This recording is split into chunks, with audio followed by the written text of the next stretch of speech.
Hello everyone, I'm Graft and this is Newsround live on CBBC. Coming up over the next few minutes. The volcano that's blown its top for the 25th time since December. And meet the stars of this brand new movie.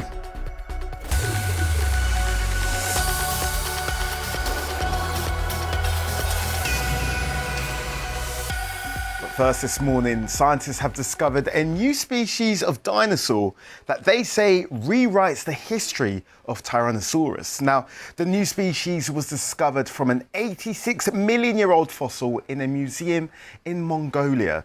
The dinosaur is the closest known ancestor to the T-Rex, but is smaller in size, about as big as a horse.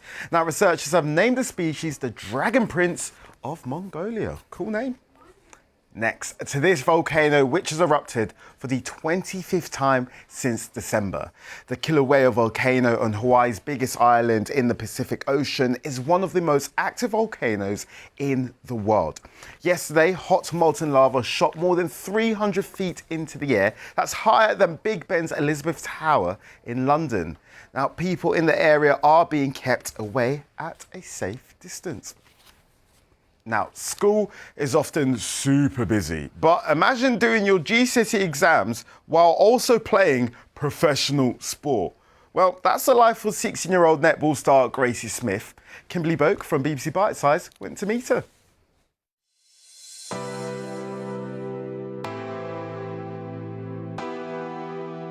It's definitely the craziest period of my life so far. It has been a bit of an emotional roller coaster, and I definitely will look back and think, God, I managed to do that.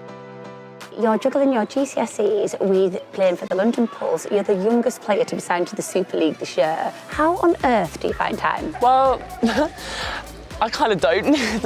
I've got school 5 times a week, and then I've got training like 4 or 5 times a week. So it is hard to find time to do other stuff that, I guess, normal teenagers would do. You feel like you're leading 2 lives sometimes. Yeah, I do. And a lot's been made of the fact that you are the youngest player signed to the Super League. What's that attention been like? It's been daunting.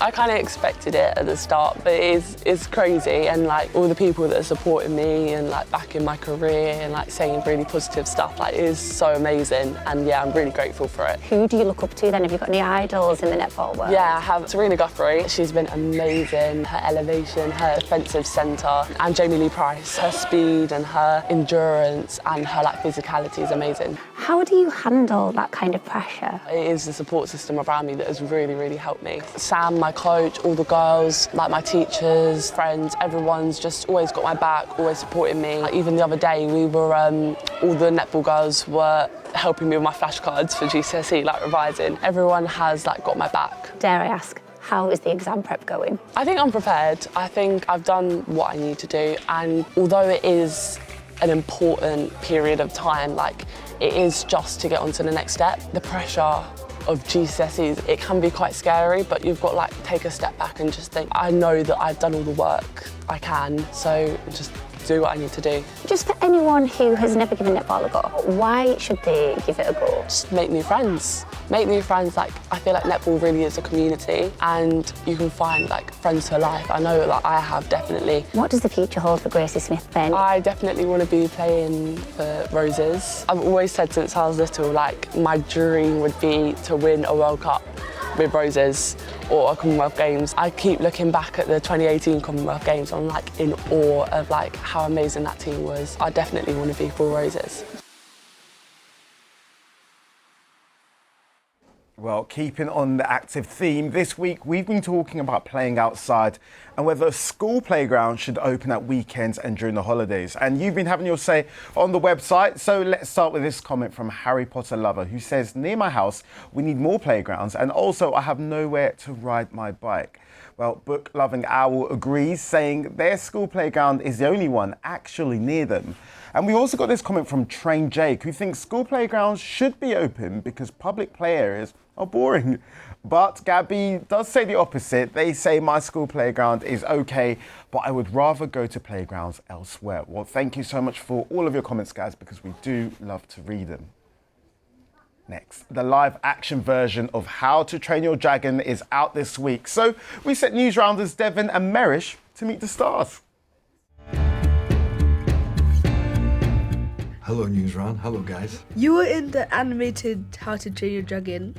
How difficult was it making this version? So it was more difficult, but it was also more exciting. Dad, I can't kill dragons.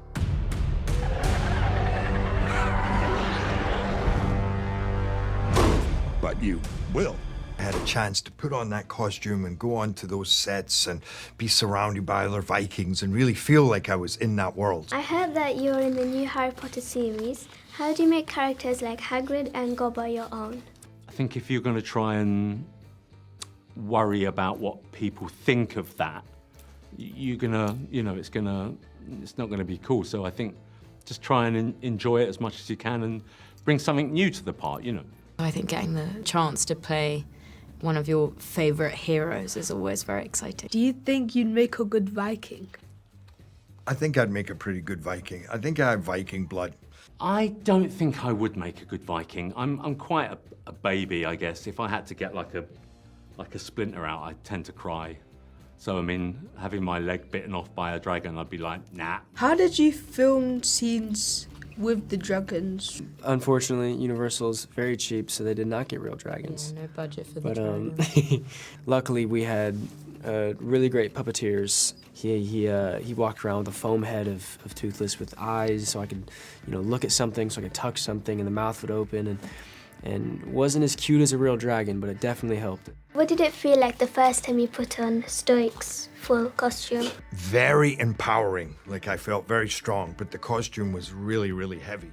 So I started wearing weight vests every day just to get used to walking around with that weight. Each arm I had, they'd made, so when he has a hammer, they'd come and put a hammer arm on and like a big rock, which was great, because like in the mornings, I felt like a golfer. I got to choose what club I used for the day, which was great. I have a dragon on my own. Love that. So, I just wanted to know, what skills do you need to teach a dragon? Do you actually have a dragon of your own? Yeah. What's his name? Called? His name is Lots of Teeth. That's nice. The complete opposite of Toothless. I know.